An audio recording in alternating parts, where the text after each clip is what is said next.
Biblical Hindi गवाही कार्यक्रम में फिर से आप सबको मैं स्वागत करता हूं और मसीह यीशु के नाम में आप सबको जय मसीह। आइए फिर से आज के इस कार्यक्रम की ओर आगे हम बढ़ते हैं और इस कार्यक्रम में हम प्रभु यीशु मसीह के उस संदेशों को हम सुनेंगे और जितने भी आज हमारे बीच में हैं सुनते हैं सारे लोग को मैं आशा करता हूँ आशीष मिलेगा। सो आइए हम इस कार्यक्रम को शुरू करने से पहले हम छोटी सी प्रार्थना करते हैं।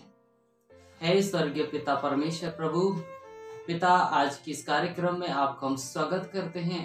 प्रभु तेरी आत्मा की अगुवाई को हम चाहते हैं। तेरा धन्यवाद, तेरी महिमा हो। हमें सहायता और मदद कीजिए, हमें आशीर्वाद कीजिए। आपके हाथों में समर्पण करते हैं, धन्यवाद करते प्रभु जी, यीशु मसीह के नाम में आमीन। आइए आज की इस कार्यक्रम में फिर से आज के संदेशों के भागों में हम चलते हैं और मैं आशा करता हूँ कि आपकी प्रार्थना के द्वारा इस कार्यक्रम में जितने भी लोग सुनते हैं मुझे उन सारे लोग आशीष को पाएंगे।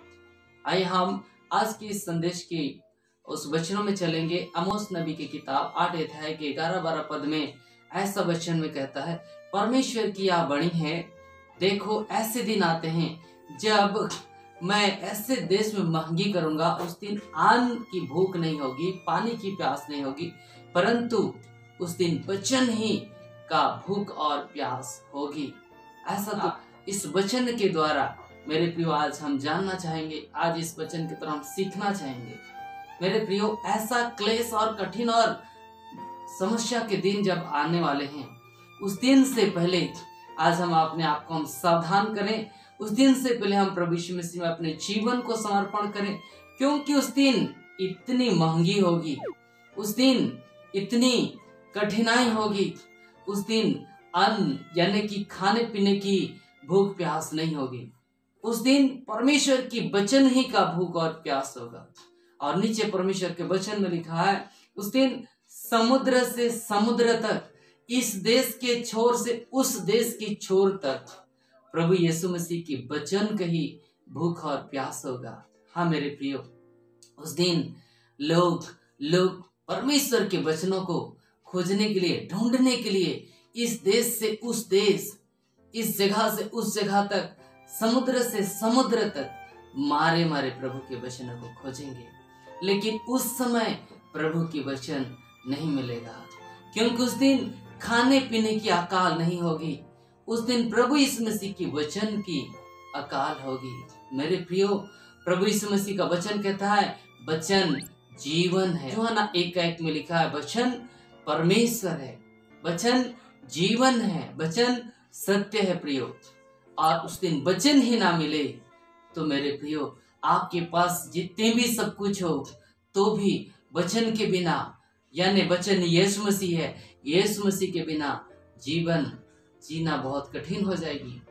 उस दिन वचन के बिना जिंदा रहना कठिन हो जाएगा प्रियो।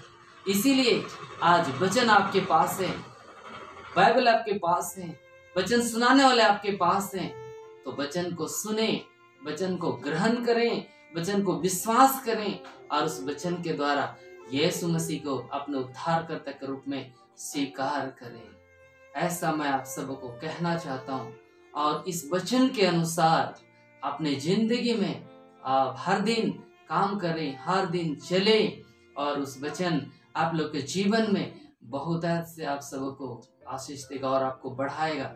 इसीलिए इस वचनों से बाहर यदि हम संसार में होकर रहें, संसार के अनुसार हम चलें, जिससे अवध्या 1:15 पद में परमेश्वर का वचन में कहा, सारी जातियों पर यहोवा का दिन आना निकट है और वहां जैसा तूने किया वैसा तेरे साथ भी किया जाएगा और तेरा व्यवहार लौटकर तेरे ही सिर पड़ेगा।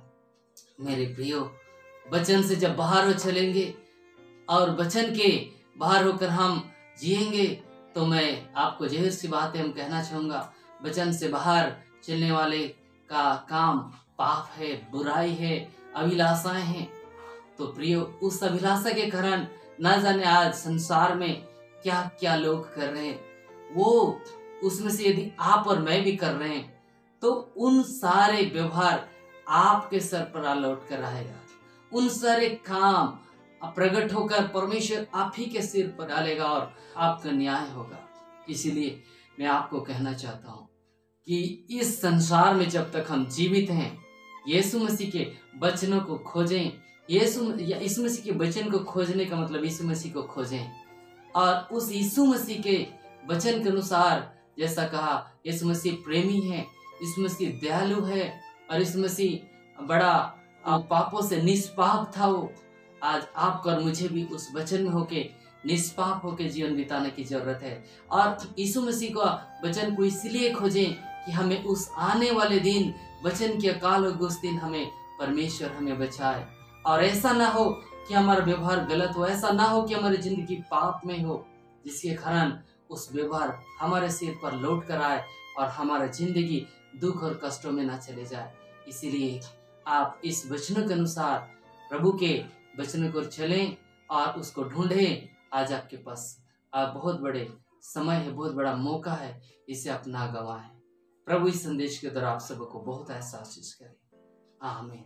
आइए हम इस संदेश के द्वारा लोगों को आशीष मिले, सुनने वालों को आशीष मिले, इसलिए हम छोटे से प्रार्थना करते हैं। स्वर्गीय पिता, आपका मैं धन्यवाद करता हूँ।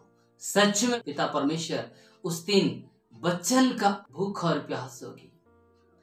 पिता परमेश्वर, अन्न और पानी की भूख प्यास नहीं होगी, वचन का ही भूख और भूख होगा। इसलिए मेरे पिता, आज सुनने वालों को बड़ी आशीष दे और वचन को ढूंढे, वचन को पढ़े। आज कितने लोग वचन नहीं पढ़ रहे हैं, कितने लोग प्रार्थना नहीं कर रहे हैं। उन लोग पिता इस संदेश के द्वारा आशीष में और लोग वचन सुने और पढ़ें और तेरी महिमा करें, यीशु मसीह के नाम। ठीक है दोस्तों, इस संदेश के द्वारा मैं आशा करता हूँ आप सबको आशीष मिले, और मेरे लिए प्रार्थना करें कि इस संदेश को बहुत सारे लोग सुने और आशीष पाए, यीशु के नाम। फिर से जय मसीह।